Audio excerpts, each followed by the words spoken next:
Бейшемби күнгө алынган жаңылыктар топтому менен тааныштырып, студияда Айзат Анарбекова, кутман кечиңиздер менен.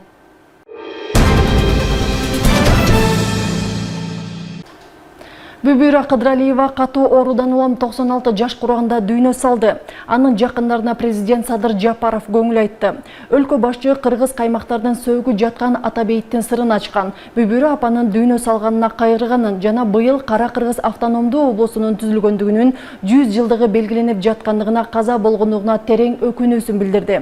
Бүбүра Кыдралиева тарыхыбыздагы тактоого ата-бабаларыбыздын урпактары үчүн өмүрүн арнап, өзүнчө мамлекет болууга жасаган эмгектерин ачып чыгууга нар көтөрүү салымын кошту деп жазды өлкө башчы.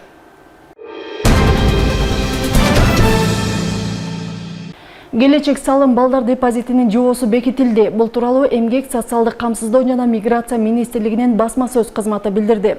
Ушул жылы келечек салым мамлекеттик балдар салымын киргизүү жөнүндө президент жарлыкка кол койгон. Ага ылайык Айылбанк ачык акционердик коомуна жетим балдар үчүн аманаттарды ачуу каралган. Бала 18 жашка чыкканда 500 000 сомдон кем эмес өлчөмдө топтолгон каражаттар анын тандоосу боюнча билим берүү, ден соолугун, турак жай шарттарын жакшыртууга же турак жай сатып алууга каралган. Келечекке салым депозитин ачуу үчүн жарандардын жеке кайрылуусунун зарылдыгы жок. Балдарды коргоо жана ыйгарым укуктуу орган менен Айылбанктын алдында гана демилгелүү тартипке ишке ашырылат. Ыйгарым укуктуу орган тарабынан жетим балдарга жана алардын мыйзамдуу өкүлдөрүнө почта же электрондук почта аркылуу келечекке салым депозитинин банк эсебинин номери тууралуу кабарланат. Эмгек министрлигинин маалыматы боюнча бүгүнкү күндө өлкөдө 2853 жетим бала жашайт.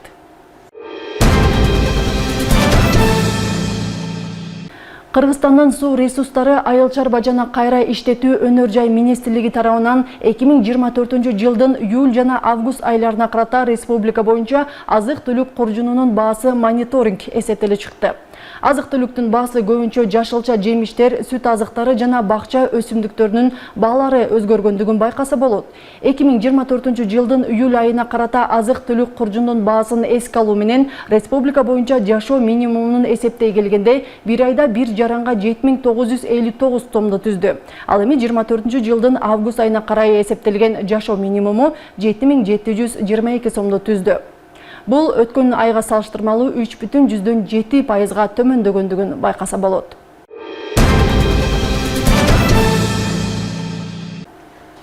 Административдик аймактык реформанын жыйынтыгы менен жергиликтүү кеңештин депутаттарын жаңы шайлоо болот. Ысык Көл облусунда реформадан кийинки шайлоону уюштурууга карата учурда түшүндүрүү иштери аткарылып жатат. Шайлоону ушул жылдын ноябрында өткөрүү мерчемделүүдө. Өлкө башчысынын административдик аймактык реформаны ишке ашыруу демилгеси аяктап, эми жергиликтүү кеңештердин депутаттары кайра жаңыдан шайланат. Ал сагат ырдын алкагында Каракол шаарына Челпек айыл аймагы кошулгандыктан шайлоочулардын саны дагы 10.091ге көбөйдү. Мандаттын саны мурдагыдай 31, анын 8 аялдардын квотасы болуп өзгөртүүсүз калтырылып, алар эми партиялар тарабынан талапкерлердин тизмесин көрсөтүү аркылуу шайланат. 2 августта чыккан указдын негизинде өздөрүнүн ишин токтотту депутаттар. Анан бизге бул Каракол шаары боюнча Челпек. Ал жерде Ташкыя, Бурмасуу, Челпек өзү 3 участок болуп бизге кирип атат да. Ошол негизинде бизде азыр 28 участок болот буюрса, шаар боюнча Челпек айылы мурун баягы мандаттык боюнча шайлоого келишчү. Булар азыр эми партияга кирип, партиянын сизбесинин негизинде кошулат да. Болуштар менен, сонун кишилер менен, жалпы баары менен сүйлөштүк. Кудай буйрса, баарын тең 30 августка чейин биз тактап баарын тең ордуна коебуз деген милдет турат. Шаардык кеңештерге шайлоодо саясий партиялар үчүн шайлоо босогосу 7%дан 5%га чейин төмөндөтүлдү. Ал эми добуш берүү жарандар үчүн мурдагыдай эле өзү жашаган аймактагы шайлоо тилкелеринде ишке ашат. Челпек айылында болсо 3 шайлоо участкалары ачылат. Ошол шайлоо участкаларында эч кандай проблема болбойт. Себеп дегенде алар мурун кандай шайлап жүрсө, ошондой эле шайлай беришет.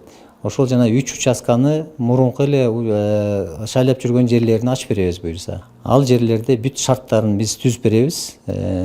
Эч кандай кыйынчылык болбойт. Белгилей кетсек, кала боюнча мурда шайлоочулардын саны 39 миңден ашса, азыр 49.931 түзөт. Аймакта шайлоону дайындоо ушул жылдын ноябрь айына болжолдонууда. Айнура Достукбекова, Нурлан Чойбеков, Ысык Көл жаңылыктары. Кече Кыргыз Республикасынын Жогорку Кеңешинин депутаты Акылбек Түмөнбаев Ак Суу районуна иш сапары менен келди. Эл өкүлү буга чейин жергиликтүүлөр менен жолугуп, андагы көтөрүлгөн көйгөйлөрдү чечип берүү аракетин көрөрүн убадалаган эле. Бул жолу дал ушул айтылган сөз берилген убадалардын аткарылышы тууралуу маалымат берип, айрым социалдык объектилердин курулушу менен таанышты. Кененирээк кийинки сюжетте сөз болот. Ак Суу районунун Теплоключенко айылында Арык мырза жаңы конушу түттөлүүдө. Социалдык шаарчаны курууга номер 35 Ак Суу округунан шайланган Кыргыз Республикасынын Жогорку Кеңешинин депутаты Акылбек Түмөнбаев көмөк көрсөткөн. Аталган конушта мындагы жашоочулар үчүн социалдык объектилер курулуп берилген. Бүгүнкү күндө кичи цех иштеп, 20га жакын жумуш орду түзүлдү. Айыл өкмөткө барып, айыл өкмөттөн суранып атканда, бизге айылга бир швейный цех ачып берсеңер, жакшы болот эле деп атканда, анда мына Акылбек Тоозбаевич келип, бизге ошондой килеген чоң цех салып берип атат. Эми азыр тиги Ак Суунун ичинен келбесе деле, могу жаштар бүт жерди алган жаштар болуп атат.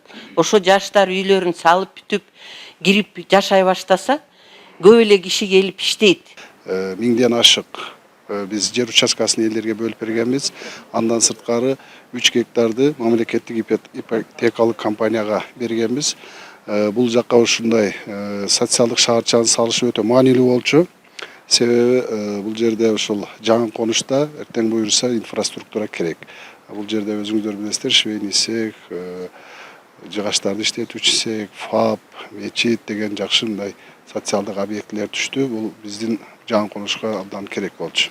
Ушул эле айылдагы 120 орунга ылайыкталган балдар музыкалык мектебинин курулушу башталды. Имарат 2 кабаттуу болуп, заманбап шарттары менен салынат. 5 миллион каржыланып, ошонун азыр деген котлованын казып түштү. Анан капсуласын тиги салып неметебиз деп атышат. Бирок аны да уже котлованынан уже капсуласынан өтүп калышты, ал стадиядан да өтүп калды. 17-жылдан бери чуркап жүрүп, Тоозбаевич менен жардамы менен ошол киши быйыл жардам берип, былтыр документтерин бергилечи деп ошо берсек, ошол кишинин жардамы менен болуп калды.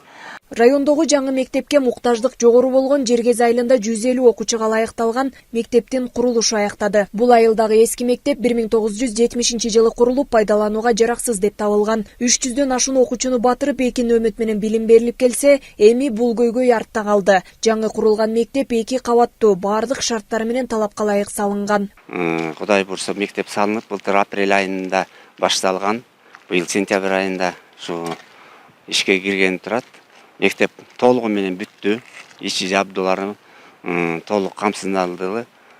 Долбоорду ушул Жогорку Кеңештеги депутаттар, айыл өкмөткө рахмат, өзүбүздүн Жапаров Садыр Нуркожоевичке рахмат, ушундай көйгөйлөрдү чечип берип, ушул жаңы мектебибиз салынып, мурун балдарыбыз батпай, суу кирип, ичи менен суу тамып, полдорубуз жыртылып, сырыста окуп эле жаркыраган ушундай 150 орундук мектебибизди салып беришти. Ушундай эле Шапак айылында 2 кабаттуу 150 орунду билим уясы ушул жыл менен пайдаланууга берилген. Мектептин курулушу мындан 10 жыл мурун башталып бүтпөй турган. Акыркы 2 жылда курулушу жанданып, тыкыр көзөмөлдө бүткөрүлдү. Биздин мектебибиз май айында колдонууга берилген.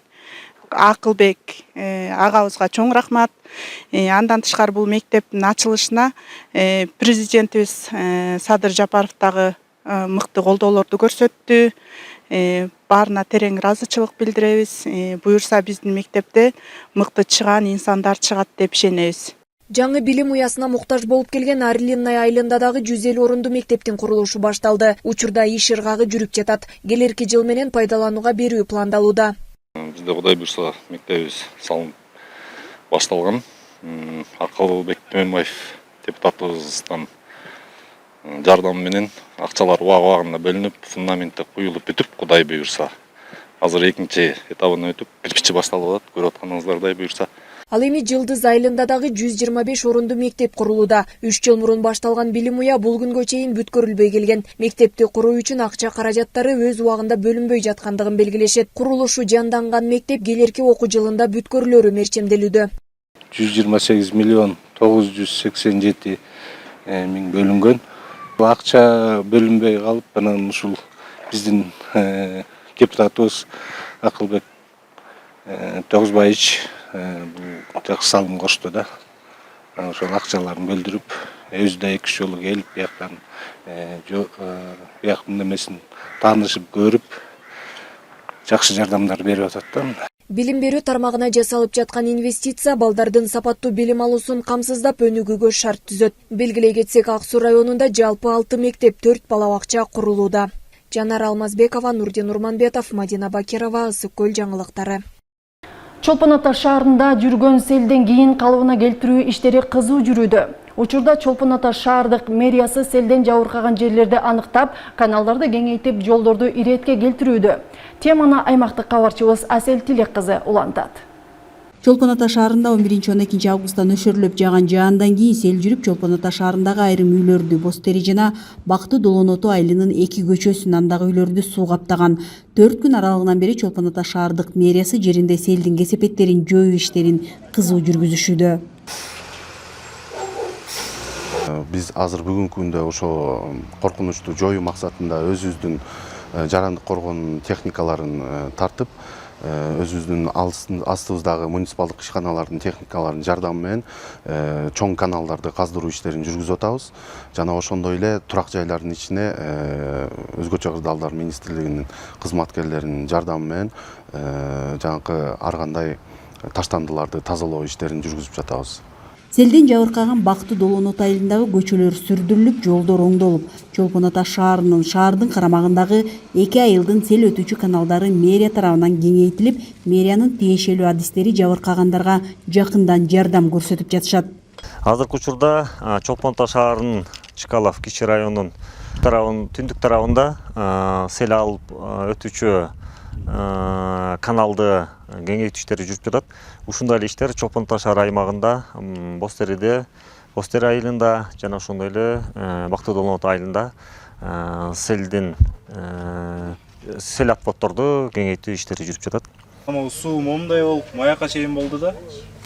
Момундай агып, кошунан сарайдын бурчу түшүп калды.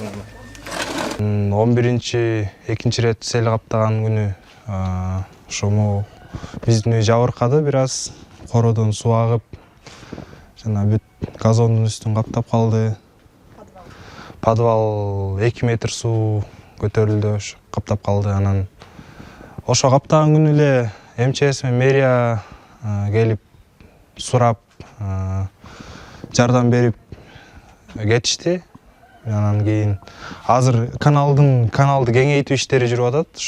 Ысык Көл районунун Чолпон Ата шаарында жүргөн селдин кесепетин жоюу жана кечиктирүү иш-чараларды көрүү үчүн Чолпон Ата шаардык мэриясынын буйругу менен өзгөчө кырдаалдар режими киргизилген. 4 күн аралыгынан бери калыбына келтирүү иштери аягына чыгып калды. Асел Тилек кызы, Айбек Жумашев, Атайын кабарлар топтому үчүн Чолпон Ата шаарынан. Каракол шаарындагы Славян базарынан жекшемби күнү дүр дүйнөнүн баарын көрүүгө болот.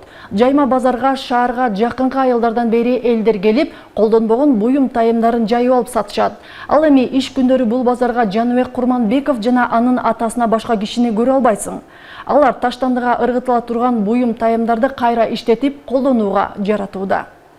25 жаштагы Жаныбек Курманбеков 4-5 классынан бери атасынын жанында кармалашып жүрүп, устачылык өнөрдү өздөштүрүп алган. Учурда ал арзан баада керектен чыккан буюм тайымдарды сатып алып, элет жерине керектүү темир, пластиктен самор, меш, акыр сыяктуу буюмдарды жасап сатат. Барды биз интернеттен карап эле, базардан, ар кайсыл жерден. Кээ бир өзүнүн эски идиштерин сатып эметип калат. Мисалы үчүн башка бир жерге көчүп аткан болсо, реклама кылып, эме кылып кайрылышат. Ошолорду эле жасап берип, ошолордон сатып алабыз.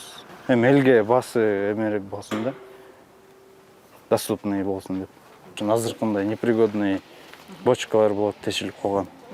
Ошолордон кесип эле малдарга, чөп жегенге, суусуна, жемге.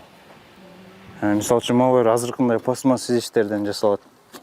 Суусун куйса болот, кышында катуу суукта тилдери жабышпайт. Ошол пищевой нержавейкадан жасалат полный.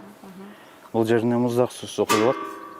И оборотный кидет, кайнаган суусу үстүнө ташып чыгып турат. Бул мисалы үчүн көпчүлүк конок тозгондо муздак суу куйсаңыз суусу азайып калгандачы, дымып калат, кайра күтүш керек болуп калат да. кайнагыча. Буга музак суусун куя бересиз, ысык суусу постоянно үстүндө чыгат. Жаз көз дебей бул жака келген кардарлардын агымы үзүлбөйт. Усталардын колунан чыккан буюмдар өзгөчө элет жеринен келген кардарларды кызыктырат. Ошондой эле эл оңдоого керек болгон буюм тайымдарын дагы алып келип турушат. Бул балага келебиз постоянно эле. Анан өзү ишмекер, колунан баары келет, баарын жасайт. Дыйкандарга керектүү нерсенин баардыгы бар бул жердечи. Биз постоянно эле келебиз, алабыз. Жайлоого ар кайсы талаачылыкка любой нерсе бар да бул балада. Жаныбек чет жерде билим алуу учурунда коронавирус пандемиясы башталып, Кыргызстанга келгенден кийин окууну уланткан эмес. Ал бул багытты кеңейтүү үчүн цех ачып, 2 адамды жумуш менен камсыздоодо. Бар деле ошол жана киргизия машинканын идиши, нержавейка пищевой и алюминиевая монтажница. Мисалы үчүн казандын үстүнө коюп кое турчулары бар, светка иштечүлөрү бар, электрический. Андан тышкары газовый горелкага ар кандай түрлөрү бар да. Так жумушчуларды ала элек кезде өзүбүз иштечүбүз 2 киши. Күндүз мисалы үчүн базарда соода алса, кечинде бар жасаганга жасаш керек болчу да. Ага уже мисалы үчүн бул печка 2 күндүн ичинде жасалса, өзүбүзгө 4-5 күнгө чейин убакыт кетчү. Иш күн эртең менен саат 8ден кечки 6га чейин болот. Ортодо обедибиз бар, обедибизди берет бияктан. Жол расходубузду да төлөп берет. Зарплат жагынан тааныш деле жок. Жакшы баары. 8 жылдан бери үзүрлүү эмгек кылган ата баланын мээнетин эл баалап үзүрү кайтууда. Өз эмгектери менен бир үй бүлөнү гана камсыздабастан жумуш орундарын түзүп келишүүдө. Алтынай Рыспай кызы, Сталбек Саманчиев, Мадина Бакирова, Тайныскөл маалымат жаңылыктары үчүн Каракол шаарынан. Тоң районунда 1400 гектар жерге мөмө жемиштерди өстүрүп келишет. Анын ичинен 630 гектар аянтка абрикоз, 400 гектарга алма бак жана 370 гектарга карагат, малина, чычырганак өстүрүү жагы колго алынган. Тоң району климаттык жактан катаал болгондуктан бул аймакта мөмө жемиштин малина жана карагат түрүнө өзгөчө басым жасап келишет. Субанбек Жаныбек уулу Бөкөнбаев айланан тургуну. Ал үй бүлөсү менен быйыл 50 соток жер аянтына Кулпунайдын кеч күзгө чейин байлай турган альбион сортун олтургузуп түшмүн ала баштады. Кулпунай өстүрүү жеңил көрүнгөнү менен түйшүгү чоң экени жана көп акча каражатын талап кылаарын айтат. Жазында айдадык эле майдын ондорунда. Азыр монтуп түшүмгө кирип атабыз. Кудайга шүгүр, жакшы баары. Акырындан терип кошуна тааныштарга өткөрүп атабыз. Вареньяга да аябай жакшы болот экен. Биздин ушу климат туура келгендиктен, жайкысын салкын болгондуктан бул салкын жерге жакшы өсөт экен. Анан ошону туура көрүп ушакка айдаганбыз. Өсүмү жакшы, Кудайга шүгүр, өсүп атат. Өсүмүнө жараша ошончо түйшүгү бар экен. Ошо түйшүктөрүн дагы улам-улам үйрөнүп билип дегендей, дарысы, оорусу, курту көп болот экен. Ошолорду дарылап ушул даражага алып келип атабыз. Быйыл 1-чи жыл. Багбандын айтымында Кулпунайдын баасы жакшы болсо, 1 жылда эле өзүн актаса болоорун. Бирок канчалык дыйкандар көп кулпунай өстүрсө, баасы арзан болуп жатканынан нааразы. Учурда тоңдо клубниканын 1 килограммы 200 сомдон бааланууда. Бул баасы азыр быйыл дыйкандарды кыйнап турат. Кичине арзан болуп атат. Ошону чечип беришсе, рынок таап берсе эле биз менеттен качпайт элек. Ушинтип өзүбүздүн үй бүлөбүздү, элибизди, жерибизди ушинтип бирибиз көтөрмөлөп, монтип жакшы жашоого өтүп кетсек болот. Жакшы менет керек экен. Кулпунайды сугарууда сарамжалдуу пайдалануу үчүн атайы тамчылатып сугаруу системасы киргизилген. Ал үчүн багбан атайы суу толтурчу бассейнди жасаган. Быйыл байкап, Кулпунай ал жактагы аба райына туруштук берип жакшы өсүп кетсе, аянтын көбөйтөөрүн билдирет. Сууну аябай талап кылган, дарттары, курттарга убагында мамиле кылганды жакшы көргөн сорт болот. Ошол нерселерди убагында жасабаса, ооруп калчу болсо, муну айыктырыш оор. Анан муну постоянно, муну ар дайым мондай усиктер чыгып турат. Ушундай усик деп коет, мурутчалар. Улардан көчөт чыгат. Бул мурутчаларды эгер түшүм жакшы алабыз десек, мурутчаларды алып турушубуз керек экен. Антпесе бул көчөткө өзүнүн күчүнүн баарын көчөт чыгарам деп атып кетирип, мөмөсү аз болуп калат. Эми Кулпунай негизи өзү бул жалбырактарынан айтат экенде, эмне жетишпейт, эмне оору бар, жакшыбы, эмне болуп атат, эмне эмесе ушул жалбырак аркылуу карап туруп эле билип коебуз. азыр ушул жерде иш жүрүп атат. Тоң районунда жакшы жаңылыктар болуп атат. Биздин Тоң районунда дан эгине арпага көп басымдуу бөлүк жасаш эле мына жаңы чыгармачылык менен ушу изденүү жолу менен ушулар ар кайсы жактан жакшы сортторду алып келип клубника себишти эле буюрса, техникасын да башка жактан алып келишет эле да ар кайсы жактан сураштырып чүйдөн алып келишти эле. Азыр ушул күнү түнү ушунун үстүндө иштеп атат. Тоң районунда жалпы 14 000 гектар жерде мөмө жемиш багы бар. Анын 10 000ден ашык гектарында алма, өрүк олтургузулса, ал эми 370 гектар жерге карагат, чычырганак, малинанын жаңы түрлөрүн өстүрүү колго алынган. Район эли климаттык шартка байланыштуу карагат менен малинага көбүрөөк басым жасашат. Быйыл ысынуу катары тургундар 5 гектар жерге кулпунай олтургуза башташты. Алтынай Рыспай кызы, Данияр Акунов, Илиш Касейинов, Атайынс көл маалымат жаңылыктары үчүн Тоң районунан. Бүгүнкү күнгө алынган жаңылыктар мына ушулар болду. Кайрадан эфирден амандашканча саламатта туруңуздар.